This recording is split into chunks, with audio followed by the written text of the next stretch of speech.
Hello everybody, welcome to Wonky Angle, where I talk about electronic music, both new and old. And today I'm talking about album number 2 from 808 State, 90. Okay, the year's kinda starting to close up and I'm getting less time for throwback reviews like this, but I figured we probably have time for one last 808 State album to talk about before I go back to catching up on stuff I missed from earlier this year. Now, as a refresher, for those who missed my review of their debut album, New Build, I felt like that album really defined an era, and it was super influential, but I also felt like it's maybe kind of dependent on that historical context, and it took me several years to actually warm up to it by itself at all. Even now, I think it's just good, but not quite great. Because as much as it defined an era, it did not define 808 State as artists. That's what 90 did. This album here is the point at which 808 State really formed their own identity and really came into their own. And even though it is still kind of a product of its time, everything is very 90s, it's not as inextricably linked to that time. It's held up a lot better over the years. On top of that, it marks the beginning of the period where my personal nostalgia for 808 State is the strongest. In fact, I distinctly remember when I was looking through the iTunes Essentials playlist as a 6th grader and finding this band with a funny name on a bunch of different playlists. They mainly appeared with this song called Cubic, which I was kinda weirded out at the time. But on one playlist, they appeared with a track called Pacific 707. A track which I ended up absolutely loving. And what do you know, on the earliest available album at the time in their discography, there was an extended version of the track called Pacific 202, which allowed me to soak up every second of that track even longer. It was perfect. The rest of the album I wasn't totally sure about at the time because I was only in 6th grade and wasn't yet ready to soak up the weirdness of 808 State in full. Though it wasn't that long after. I think very beginning of high school was when I first heard the whole album. I do have more nostalgia for their next 3 albums, admittedly, as I discovered them quicker through iTunes and all that. They drew me in more. But 90 does have my first 808 track ever on it. I have more recently, though, been able to fully appreciate 90 and why so many consider it to be 808 State's best work. It just covers so many bases on things I love about them. Besides the obvious above-mentioned track, I think the thing I most love about 90 is its sheer unpredictability. It's an album that always kept me guessing where it was going to go next, with tracks that would often never stick to the point, and just meander all over the place, and yet still rubbed off on me as very catchy.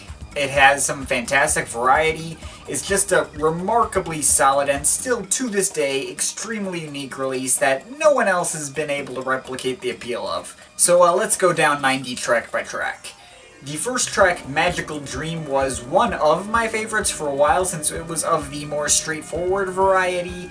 It was kind of poppy and stuck to one singular sound the whole time. Admittedly, basically the entire Gorgeous album kind of makes this track not as appealing in comparison to me, but I do have to give it credit as a solid track in its own right. It's living up to the title pretty well, with all these sparkly melodies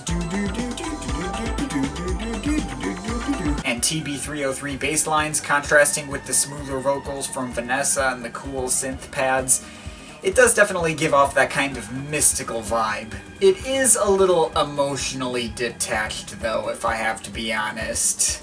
Like I said, 808 State would go on to make similar tracks like this that get a much stronger reaction out of me, but this is a good opener that transitions us pretty well out of the New Build era and show them to be more ambitious than they were then. But it's not until the second track, Ancodia, where things really start to kick into gear.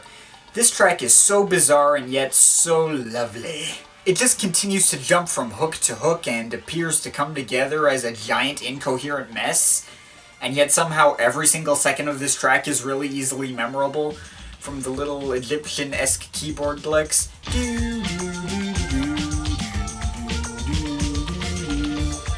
I don't know why I associate that with Egyptian, but whatever. To you told me, you told me, you told me so.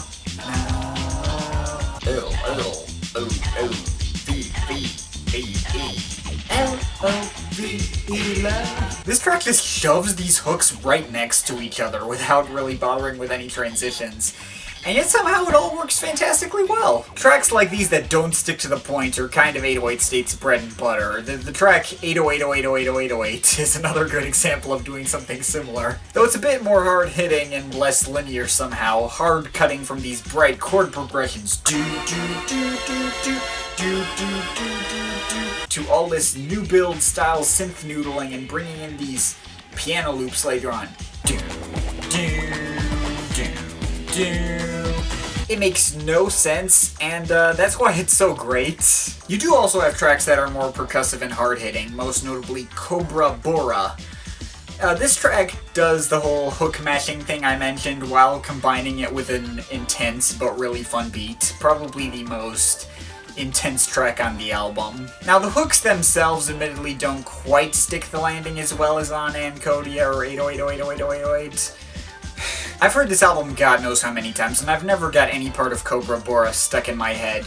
Maybe that spooky part at the beginning. Or those orchestral hits. But by the same token, I have the album really fresh in my mind, and I've been making a conscious effort to keep it in my head. It doesn't stay there for as long as I'd like. But I feel like that's also kind of because the melodies on this track are so atonal and non-traditional, and the track does try to stuff in so much in 6.5 minutes. It's not really trying to be catchy, just fun. And it definitely succeeds in that department. So yeah, maybe not one of my personal favorites on the album, but still an absolute blast. And Donkey Doctor is also kind of in a similar barrel. I mean, it doesn't have quite as much going on, and it is definitely more catchy. The 303 bass lines on this track are absolutely fantastic.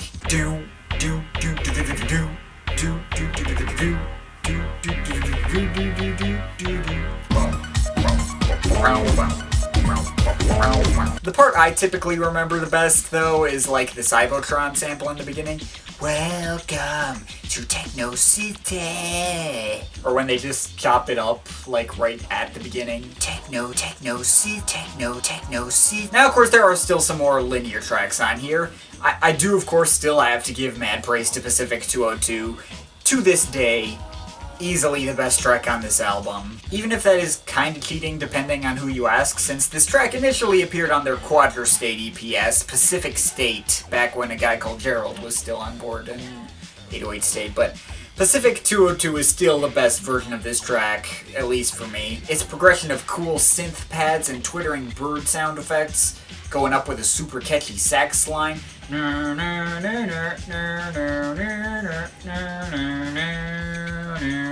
really gives it that kind of beach vibe that helps it live up to the title, but of course contrasting with the typical 90s drum machines and 303 bass lines and kind of weird out of nowhere beat interruptions. Between the amazing atmosphere and the typical quirkiness that they always deliver on, Pacific 202 is a fantastic embodiment of everything I love about 808 State. Not quite as amazing, but still a long-time standout for me is the album closer, Sunrise. I know it's not technically the closer, there's an outro called the Fat Shadow Pointy Head Mix but that doesn't even last a minute and barely justifies itself as its own track, to be honest. I mean, cool track and I wouldn't remove it, but it isn't really anything more than an outro.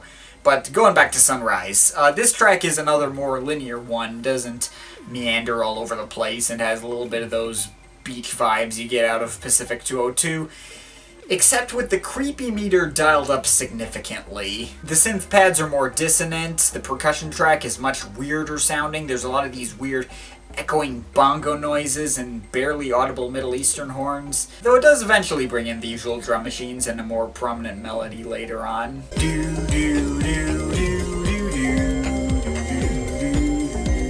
It's a very weird sounding track, and yet it's an oddly satisfying and fitting ending to this album, which itself has so completely reveled in its weirdness. And that's also kind of why I feel like that outro works, despite not really being much of its own track, but whatever. And that's basically it as far as individual tracks go, and I also know there's a few of you out there who might not be used to this particular track listing, but rather the alternate version of the album called UTD State 90, with basically all the same tracks and a couple of other ones added. There are a couple of other versions of Pacific that aren't as good to me.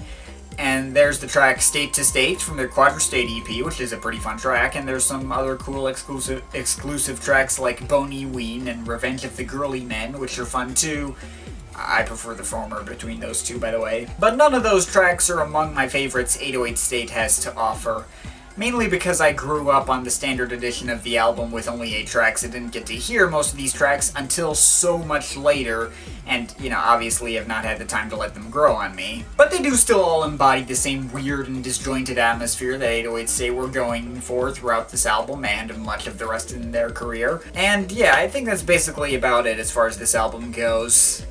So overall on 90, I would definitely classify this as an essential listen. It's the album where 808 State became more than the guys who brought Acid House to the UK. They are their own entity that is still unlike anything else I've ever heard.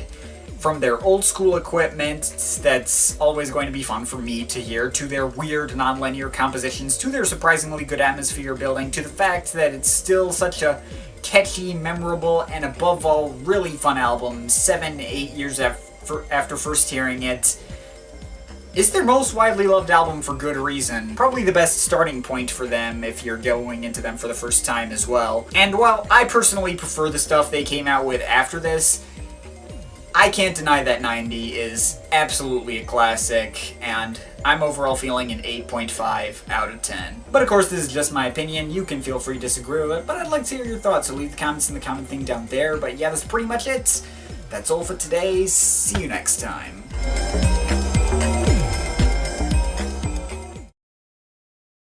In fact, I distinctly remember when I was a little 7th grader and looking through the iTunes Essentials playlist. Did I really just type that?